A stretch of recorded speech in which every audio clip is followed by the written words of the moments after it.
다시 만나 대한민국 60일 프로젝트. 오늘은 우리가 잃어버린 철학과 소양을 알아보고 더 나은 나라, 더 나은 삶, 개인과 공동체를 위해 갖추어야 소양은 무엇인지 이야기 나눠보도록 하겠습니다. 이 시간 함께해 주실 박승찬 가톨릭대 철학과 교수 나오셨습니다. 안녕하세요. 네, 안녕하세요. 예. 철학, 그러니까 제가 뭐 아주 오랫동안 인터뷰를 해본 건 아니고, 하지만 어떤 정치평론도 하고 이런 입장, 시사평론도 하고 하는 입장에서 철학과 교수님을 모시는 건 처음인 것 같습니다. 아, 네. 예. 그런 면에서 더 반갑습니다. 예, 저도 그래서 철학에도 관심을 보여주셔서. 예, 반갑고, 사실은 이게 우리가 너무 인문학이라고 불리우는 철학, 이런 가치에 대해서 우리가 너무 오랫동안 잊고 산 것은 아닌가, 그런 생각이 많이 들어요. 뭐 이제 정치적인 평가는 좀 제외하더라도 뭐 대선 후보 TV 토론 뭐 이런 것도 교수님도 보셨을 텐데 네. 좀 어떻게 보셨는지 궁금해요. 예. 말씀하셨지만 너무나 답답해서 예. 우리 국민들의 수준에 비해서는 대선 후보 토론 이번 같은 경우는 너무나 많이 아쉬운 예. 그 수준이나 내용이나 그런 측면에서 많이 아쉬움이 있었습니다. 예. 그래서 오히려 철학이 좀 더 필요하지 않은가라는 생각도 하게 되네요. 그렇습니다. 예. 정치인들에게도 철학이 필요하고, 그리고 국민들한테도 철학이 꼭 필요한 게 아닌가 생각이 듭니다. 본격적으로 이야기 나눠볼게요. 우리 사회가 좀 놓치고 있고 좀 외면하고 있는 철학적 가치? 제가 이게 표현을 제가 이쪽에 좀 문외한이라서 뭐라고 해야 될지 솔직히 잘 모르겠는데, 어쨌든 어떤 철학 아니면 가치, 이런 것들은 어떤 게 있다고 교수님은 좀 보시는지요? 지금 상황에서는 많이 이야기하면서 잃어버린 두 가지 가치는 아마도 정의와 평화라는 그 두 가지 가치야말로 철학에서 중요한데도 불구하고 현재 사회에서 많이 잃어버리게 된 것이 아닌가라는 생각을 하게 됩니다. 예, 정의와 평화 굉장히 중요한 건데, 오늘은 그러면 이 두 가지의 가치를 중심으로 좀 얘기를 해보도록 하겠습니다. 먼저 이제 평화 얘기를 좀 해볼게요. 그러니까 평화라고 하면은 이제 뭐 영어로 뭐 inner peace, 그래서 내 마음속의 평화도 있지만은, 우리가 보통 평화를 얘기를 하면은 뭐 세계 평화 뭐 이런 것도 얘기를 하고, 뭐 네. 분쟁들 이런 것들을 조금 없게 하는 거, 이런 거를 평화라고 하는 것 같아요. 근데 성 아우구스티누스의 말에 따르면 평화에도 단계가 있다라는 얘기가 있네요. 네, 아우구스티누스 성인이 쓴 대작 중에 하나가 신국론이라는 책이 있는데, 예. 그곳에서는 방금 말씀하신 다양한 평화들을 아주 개인 간의 평화, 개인의 마음 안에 있는 평화부터 시작해서 개인 사이의 평화, 그리고 가정과 사회와 국가에 대한 평화, 거기서 더 나아가서 하느님과의 관계가 있는 초월적인 신국에 대한 평화 같은 것을 얘기했고요. 그 모든 평화들의 공통성이 하나 있는데, 그것은 무엇이다? 질서가 잘 잡혀서 평온함을 가지고 있는 상태, 그런 것들을 우리들은 평온함이라 부른다, 평화라고 부른다, 이렇게 정리해 주셨기 때문에 이 틀을 바라보면서 이야기를 나눠도 좋을 것 같습니다. 그렇군요. 예. 평화가 깨지는 데는 여러 가지 이유가 있을 것 같아요. 뭐 마음속의 평화도 뭐 깨지는 데는 이유가 있지만은, 어떤 이기심 아니면 상대에 대한 질투, 증오, 뭐 혐오, 이런 것들이 조금 우리 사회의 평화를 깨는 게 아닌가, 그런 생각이 드는데, 어떻게 보십니까? 옛날에 비해서 이런 것들이 좀 더 지금 더 만연해진 건가요? 아니면은 뭐 옛날에도 사실 많았다, 이렇게 보십니까? 네, 옛날에도 많았지만 요즘에 물질적인 풍요가 오면서 오히려 이 모든 것에 대한 이기심도 있지만 욕심, 탐욕이라는 것을 아우구스티누스가 아주 강조했었는데요. 이 탐욕이라는 측면에서는 점점 더 늘어나고 있는 측면들이 있고, 정치적인 측면에서는 아주 신국론에서 핵심적인 이야기를 하신 것이 있는데, 자신들이 생각하는 평화를 다른 사람들한테 강요하려 할 때 평화가 깨지는 일이 일어난다라는 예. 말씀을 해주십니다. 자기가 특정한 측면에서 맞지만 그 자신이 생각하는 것을 다른 사람 모두에게 강요하려 하고, 더더군다나 무력으로 국가가 강요하려 한다면 전쟁까지도 일어날 수 있다는 것들을 지적해 주시기 때문에, 예. 그 안에 숨겨져 있는 이기심과 탐욕, 자신의 생각에 대한 강요적인 독선, 이런 것들이 평화를 깨는 가장 중요한 요인들이 아닐까라고 생각해 봅니다. 그렇군요.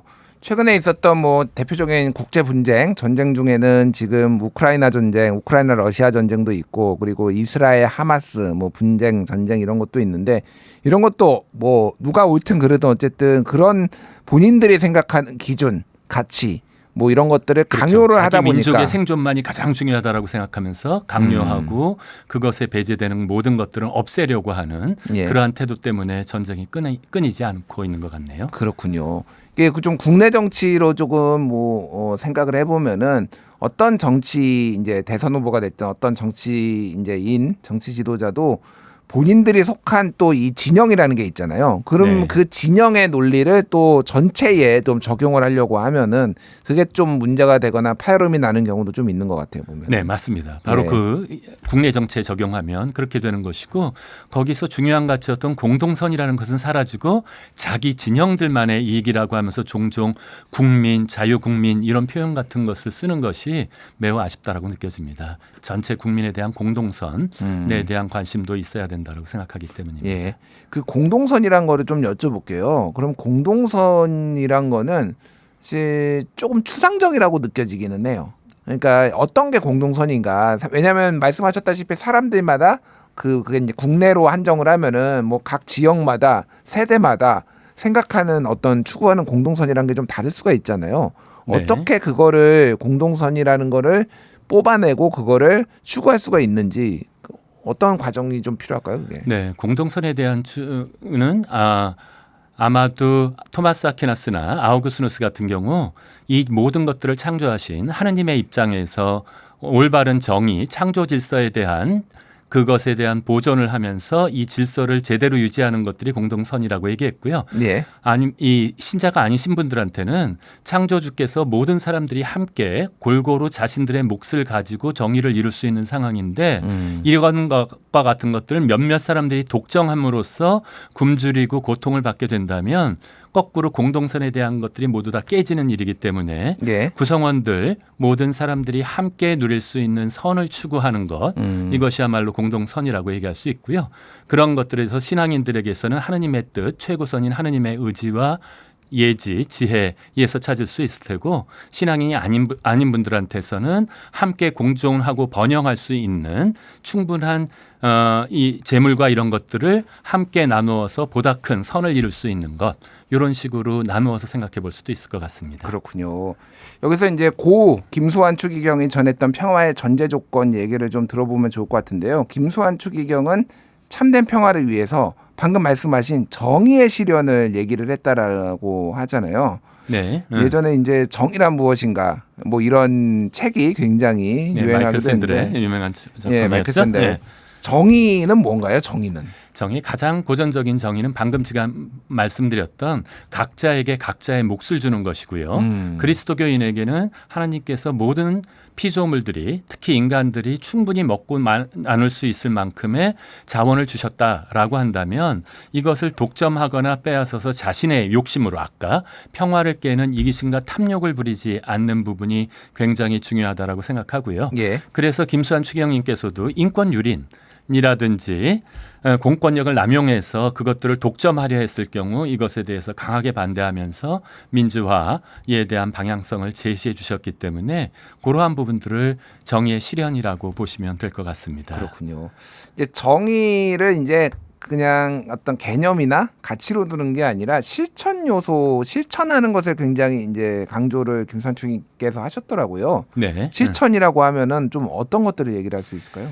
방금 같이 더 이상 아무도 얘기하지 못하는 엄격한 인권 유린의 상태에서 1271년 12월 25일 성탄 강론에서 정의가 강물처럼 흐르게 하리라 하는 방향성 제시해 주신 것을 하나의 예로 들 수 있다면 5.18 예. 민주화 항쟁이 벌어졌을 때 김수환 추기경님이 가장 고통스러웠다라고 얘기하셨습니다. 자신의 전체 일생 중에서 가장 고통스러운 순간일 때도 가장 고통받는 사람들과 함께하면서 그들에게 함께 걸었던 것과 같은 것은 정의를 단순하게 이야기로만 하는 것이 아니라 실천하기 위해서 노력해 준 모습이다라고 생각할 수 있을 것 같고요. 예. 그래서 이러한 정의에 대한 실현과 같은 것들은 꼭 추기경님 같은 분뿐이 아니라 우리 각자들 아까 말씀하신 것처럼 일상생활 속에서의 정의, 올바름에 대한 부분들은 김수환 추경님뿐만 아니라 우리 모두가 나름대로 노력하고 실천할 수 있는 요소가 있기 때문에 그 부분을 강조하셨고 그것에 대한 모범은 충분히 있다라고 생각합니다. 그만두신다음에도 항상 가장 어려운 사람들을 상계동 철거민부터 찾아가셨던 그분의 모습을 보면 예. 정의가 단순히 구호가 아니라 직접 실천적인 요소라고 지적해 주신 부분이 너무나 공감이 가고 맞는 내용인 것 같네요. 그렇군요. 이제 고 노무현 대통령이 이제 민주주의의 최후에 모르는 깨어있는 시민들의 조직된 힘 뭐 이런 얘기도 했는데 이게 결국은 우리가 바짝 정신 차려야 된다라는 것이고 또 하나는 잘못된 길로 국가나 어떤 단체가 갔을 때 그거를 지적하고 행동해야 된다. 아주 정확하게 바로 예. 그 정신들이 서로 소통되고 있고 함께 통하는 것이다라고 말씀드릴 수 있겠네요. 예, 김수환 추기경은 의로운 분노와 증오심이 다르다. 이거를 구분해야 된다라고 얘기를 했어요. 증오에 의한 실천은 정의로 이어질 수 없다라고 지금 본 것 같은데 이거는 좀 어떻게 봐야 되나요?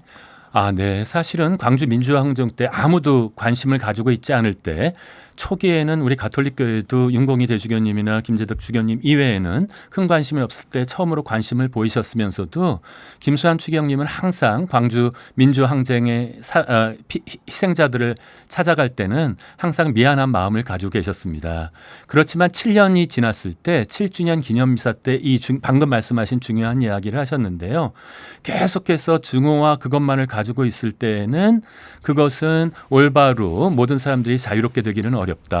그렇기 때문에 그 모든 잘못된들의 진상 규명은 분명히 이루어져야 하지만 그것을 갖다가 끊임없이 저지른 사람들에 대한 복수심과 그것에 불타는 것들은 자칫하면 증오로 넘어갈 수 있기 때문에 정당한 분노와 이것들을 극복해야 되는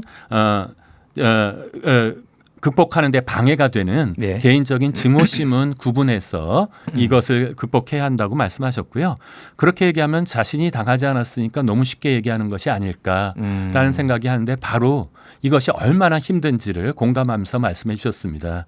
그렇기 때문에라도 이 증오심을 극복하기 위해서는 바로 신의 은총이 없이는 예수 그리스도의 십자가상에서 그 고통과 그것이 없이는 극복하기 힘들다라고 얘기했기 때문에 희생자를 위한 기도와 동반 그리고 신의 은총 이것들을 청하면서 우리가 증오심을 극복하기 위해서 더 글로리라는 드라마에서 복수심에 불타는 예. 이 주인공이 어떤 의미에서 또 다른 의미에서 자신의 삶이 계속해서 망가지는 예. 그런 체험들을 하게 되는데 예. 어떤 의미에서 이 증오심을 극복할 때에만 정말로 평화가 올 것 같습니다. 또 다른 예는 아마도 남아공의 넬슨 만델라일 거예요. 자신의 평생에 그 모든 것들을 빼앗겼지만 또 다른 의미에서 이것을 증오심을 갖다가 의로운 분노, 새로운 희망으로 바꾸어 놓았기 때문에 그러한 희망들이 남아공에 다시 나타나지 않았나 생각해 보게 됩니다. 그러니까 제가 좀 약간 교수님 말씀 듣다가 살짝 뭐 당황까지는 아닌데 네. 갑자기 넷플릭스 드라마 더 글로리를 말씀하셔가지고 네네. 그 연진이한테 네. 주인공이 연진이한테 이제 복수하는 내용인데 네. 마지막까지도 이제 그 본인의 부친을 죽인 남자친구의 부친을 죽인 그 사람은 이제 복수하러 끝나는 장면으로 이제 끝나죠. 이제 감옥에 들어가서. 근데 이게 이제 교수님 말씀하신 게 굉장히 맞죠. 근데 이제 이런 거를 말씀하시고 실천할 수 있는 사람은 방금 말씀하셨듯이 이제 김수환 추기경급이거나 이제 넬슨 만델라 정도지. 우리가 과거를 돌이켜 보면은 독재 정권이 이제 타도 막 이렇게 학생 운동도 하고 막 시민사회 운동도 하면은 그 개인에 대한 그게 뭐 전두환이 됐든 누가 됐든 그 개인에 대한 어떤 분노와 증오는 사실은 이거를 거둘 수도 없고 그게 어떻게 보면은 이 운동이 계속 지속되게 되는 가장 큰 원동력이기도 하잖아요. 네. 그 참 그 딜레마적인 상황인 것 같아요. 그게. 예. 네. 아주 중요한 말씀이고요. 그런 것은 너무 희생자들한테 이미 그것을 아주 조심하셨는데요. 희생자들한테 너무 빨리 화해라든지 이 고통에 대한 부분들은 지금도 광주민주항쟁의 희생자들은 아직도 지속형이거든요. 예. 하지만 그럼에도 불구하고 그중에서도 많은 분들은 그 평화에 대한 필요성을 이야기하고 아시아 평화를 위한 선언까지 하신 걸 보면 그분들이 스스로 피해 당사자들이 이 부분을 극복해 나갈 수 있도록 기다려주고 함께 사회적인 공감을 주는 것이 반드시 필요하다고 생각합니다. 예. 이 부분은 두 가지 배치되는 것 같지는 않고요. 함께 방향성을 두고 차츰차츰 그 시간을 맞춰서 어떻게 나아갈 수 있는지 함께 논의하는 부분이 필요해 보이네요. 알겠습니다. 그러니까 증오가 넘쳐나는 사회인 것 같다. 또 이게 이제 각종 미디어의 발달로 그 증오의 감정을 이렇게 표출하고 배설하고 그러면 그걸 또 그런 비슷한 감정을 느끼는 사람들끼리 또 연결되고 그러면서 네. 그 증오가 증폭되고 이런 게 지금 최근의 상황인 것 같아요. 이게 지금 우리나라 대한민국 상황이 지금 옛날보다 더 이 서로의 대립이라는 것들이 굉장히 복잡해졌잖아요. 네. 예전에는 조금 이제 지역 감정 뭐 이런 게 있었다라고 하면 지금 뭐 세대 갈등, 젠더 갈등, 뭐 빈부 갈등, 뭐 지역 갈등 여전히 있고 정치 간의 갈등이라든지 복잡해졌다면 근데 이게 상당수가 지금 증오에 좀 기반을 한 것 같아서 굉장히 우려가 되는데 이걸 어떻게 좀 해소를 하는 방향으로 나가야 될까요? 네, 이 증오를 촉발하는 요소들이 굉장히 많기 때문에 그러한 것들을 갖다가 어떻게 작동하는지 그 원리에 대한 이해가 좀 필요해 보이고요. 근데 그거 증오로 계속해서 맞서기 시작한다면 폭력의 악순환이 계속되지. 지금 이스라엘과 하마스 사이의 그 싸움 같은 경우 자신의 형제들이 아까 말씀하신 것처럼 억울하게 죽어나갔는데 그 누구도 그것을 참을 수는 없거든요. 예. 그렇기 때문에 그것은 계속해서 십자군 전쟁 같은 거 한번 보면 그 증오와 분노에 대한 것이 무려 200년 동안 지속되었고요. 그것은 끊기지 않고 계속해서 200년이나 반복되었다라고 하는 것이 상징적으로 보여주는데 거기에서 사실은 아주 상징적인 행위가 하나 있습니다. 5차 십자군 전쟁 때 우리가 아까 삼종기도 대시 바쳤던 평화의 기도를 네. 가르쳐 주신 성 프란치스코가 이슬람 술탄을 만나서 이 두 종교 사이에는 전쟁만이 아니라 함께 평화를 추구해야 한다라는 설교를 하게 되거든요. 예. 그러한 설교와 같은 경우는 얼핏 바라보면 너무나 이상적이지만 이 증오를 끊기 위해서는 사실은 그 길밖에 없지 않은가. 그랬을 때 술탄이 감동해서 프란치스코 회에다가 예루살렘 교회, 성묘교회 방문과 관리권을 맡기게 되거든요. 예, 예. 이 증오에 대한 악순환은 바로 이러한 자신이 먼저 이 분노의 칼날을 내려놓겠다라고 하는 그 결심이 필요하다라는 부분은 어차피 그게 아무리 실천하기 어렵다라고 하더라도 말씀드려야 될 것 같습니다. 그렇군요. 참 어려운 문제인 것 같은데 네. 이거를 이제 국내 문제로 조금 한번 여쭤볼게요. 그러니까 예전에 이제 전두환, 노태우 이제 두 사람 신군부 쿠데타가 있었고 이것을 이제 어떤 국민적인 화합이라든지 이런 거를 이제 하면서 이제 김영삼, 김대중 이 두 대통령이 이제 사실상 같이 이제 사면을 해줬단 말이에요. 네. 그런데 이 사면이 잘못됐다. 그러니까 이게 정의롭지 못하고 비상계엄 이런 불법 쿠데타에 대해서 면죄부를 준 거나 마찬가지다라고 해서 또 굉장히 반대하시는 분도 있단 말이에요. 그러니까 이게 어디까지 그러면 이게 포용을 할 것이고 어디까지 이거를 손을 뻗칠 것인가에 대해서 굉장히 많은 딜레마적인 상황이 좀 오는 네. 것 같아요. 어떻게 보십니까, 교수님? 사실 그런 것들은 일반적으로 철학이라고 하더라도 일반적으로 다 말씀드리기에는 어려움이 솔직하게 있고요. 그럼에도 불구하고 먼저 자신들의 잘못에 대한 정확한 인정. 사실은 우리가 굉장히 많은 재난 상황이 있다고 하더라도 사실은 세월호 사건부터 이태원 참사까지 아니면 최상병 순직까지 밝혀진 것이 하나도 없는 상황에서 너무 빨리 사면이나 이런 것들을 얘기하는 것은 저는 성급하고 잘못된 것이다라고 생각하고요. 예. 그럼에도 불구하고 끝까지 다 처리해서 마음은 충분히 이해가 가지만 모든 사람을 발본쇄건해서 다 끝내서 없애버리는 것만이 그것도 또한 또 다른 의미에서 독선과 위험이 될 수 있는 부분이 있기 때문에 그 안에서 사실은 실천적인 부분에서는 정답이 없습니다. 수학과 같은. 예. 그래서 아리스토텔레스가 얘기한 중용과 같은 그리고 그 균형을 찾는 지혜의 덕이라고 하는 것은 바로 그런 상황 속에서 필요하기 때문에 그것을 찾기 위한 노력이 없이 사실은 분노는 정념이거든요. 예. 정념만으로 모든 것들을 다 결정하겠다라는 결정은 또 다른 아까 폭력과 그것에 대한 시작을 낳을 수 있다. 그 부분은 여러 철학자들이 이미 경고한 바 있습니다. 알겠습니다. 네. 그래서 김수환 추기경이 또 정의는 냉혹하고 피도 눈물도 없는 정의만으로는 참된 평화는 이룩되지 못한다라고 또 얘기를 했으니 이게 참 실천적으로도 굉장히 어려운 게 아닌가 그런 생각이 듭니다. 네. 예. 네, 사랑 얘기하면서 그래서 여러 가지 분노를 폭력을 가지고 다 없애버릴 수도 있잖아요. 그런데도 불구하고 김수환 추경님은 끝까지 이 모든 것들은 정의를 실천하는 길은 평화적인 수단만을 이용해서 네. 우리가 그것을 해야 한다. 지금 이것과 같은 것도 정당한 법치와 그것을 통해서 하는 것과 분노에 의한 개인 보복 이거는 또한 구별해야 되는 그런 부분이 있다라고 생각해 보게 됩니다. 예, 좀 전쟁 얘기를 조금 시간이 벌써 꽤 네. 많이 됐는데 전쟁 얘기를 좀 해봐야 될 것 같아요. 그러니까 네. 전쟁이 일어나는 것도 내가 생각하는 가치를 상대방한테 강요를 하고 그게 실제 이제 물리적인 전쟁이든 아니면은 이제 이념 전쟁이든 뭐 이렇게 좀 되는 거잖아요. 근데 이제 토마스 아퀴나스 뭐 이분도 굉장히 유명한 신학자신데 정당한 전쟁을 행하는 것이 아니라 피하는 것이야말로 최고의 지혜라는 얘기도 또 했습니다. 이건 좀 어떻게 우리가 이걸 해석을 해야 될까요? 김수환 추경님과 얽힌 일화 중에 하나가 부시 미국 대통령이 와서 힘이 있어야지만 평화를 이룬다라고 하면서 인용했던 게 뭐냐면 평화를 원하면 전쟁을 준비하라. 예. 이걸 지금도 많은 힘을 해가지고 어떤 대통령 후보가 이거 모든 것을 이루겠다라고 생각하는데 이것은 사실 굉장히 위험한 발상 중에 하나입니다.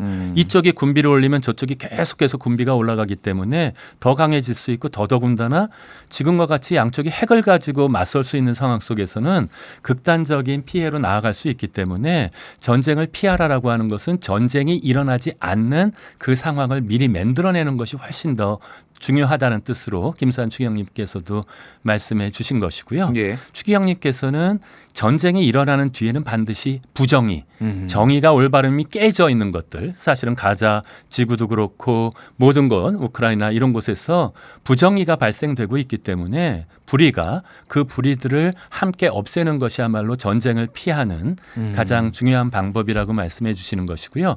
또 한 가지는 상대방에 대한 많은 오해가 전쟁을 불러일으키게 됩니다. 예. 십자군 전쟁도 그랬고 그렇기 때문에 상대방을 서로를 잘 알게 된다면 전쟁을 피할 수 있는 아주 소중한 계기가 될 수 있다. 사실은 우리가 북한과 남한도 우리 서로를 조금 더 알 수 있는 기회가 있었는데 다시 단절이 되면서 훨씬 더 전쟁에 대한 위험이 커졌거든요. 그렇기 때문에라도 서로를 알고 서로를 갖다가 이해할 수 있는 여건을 미리 마련하는 것이 전쟁을 피하는 방법 중에 하나라고 말씀드릴 수 있겠네요. 그렇군요. 참 이게 딜레마적인 게 이번에 우크라이나 이제 러시아의 우크라이나 침공을 보면서 이 방금 얘기했던 오래된 격언이고 부시 대통령이 얘기했던 평화를 원하면 전쟁을 준비하라. 이게 맞는 거 아니야? 이렇게 생각하시는 분들이 많더라고요. 왜냐하면 이제 소비에트 연방이 해체가 되면서 원래 우크라이나 쪽에 굉장히 많은 핵무기가 있었는데 그거를 이제 이거를 포기하면은 우리가 너의 체제 안정을 보장해 줄게라는 걸로 그때 다 포기를 했는데 결과적으로는 이제 전쟁으로 침공으로 돌아온 거 아니냐. 이렇게 해서 이게 참 균형을 맞추기가 정말 어렵지 않나 그 생각이 많이 들기는 해요. 네, 군비 포기에 대한 것은 아니고요. 정말로 정당한 그것은 준비는 되지만 이것만으로 상대방을 통제할 수 있다라는 생각은 저는 매우 위험하고 그렇게 주장하는 사람이 있다면 우리가 선거에서도 주의식에서 잘 살펴보아야 한다고 생각합니다. 알겠습니다. 예. 오늘 이제 여러 가지 대한민국이 좀 잃어버린 가치들 이런 것들 그리고 우리가 갖춰야 될 소양들 이런 거를 얘기를 했는데 이제 얼마 안 이제 대선이 끝납니다. 일주일밖에 남지 않았고요. 앞으로 새로운 대한민국에서는 어떤 가치들 또 어떤 소양들이 우리가 필요하고 어떻게 가야 될지 좀 말씀해 주시죠. 예. 네, 저희들이 사실은 K 컬처 그래서 아주 문화 강국으로 등장하면서 김구 선생이 얘기했던 폭력으로서가 아니라 문화로서 이 모든 것을 이루겠다는 생각도 했었고요. 이제는 얘기가 잘 안 되지만 홍익인간이라는 우리한테 좋은 이념이 있기 때문에 먼저 우리 안에서 실현을 하고 그것도 우리가 사실은 정치적으로 이번에 제대로 선거가 잘 평화스럽게 치러질 수 있다면 이 모든 것과 같은 것은 민주주의에 대한 아주 중요한 틀이 될 수 있기 때문에 거기서도 이기적으로 우리나라의 이익만 생각하지 않고 전 세계 아시아를 넘어서 전 세계에 평화를 주는 역할을 할 수 있는 우리나라가 좀 될 수 있다면 정말로 자랑스러운 단순하게 어떤 K컬처를 넘어서는 진정한 의미에서 자랑스러운 진짜 대한민국이 될 수 있지 않을까라는 기대를 한번 가져봅니다. 그거를 위해서는 오늘 이야기를 나눈 정의와 평화를 이루기 위한 정의의 실천과 사랑의 실현 이 두 가지 덕목들은 반드시 우리가 갖춰야 될 민주 시민들의 소양이라고 생각합니다. 알겠습니다. 예, 오늘 이 인터뷰가 굉장히 개인적으로 뜻깊고 이렇게 하는 거는 뭐 정치 지도자 한 명이나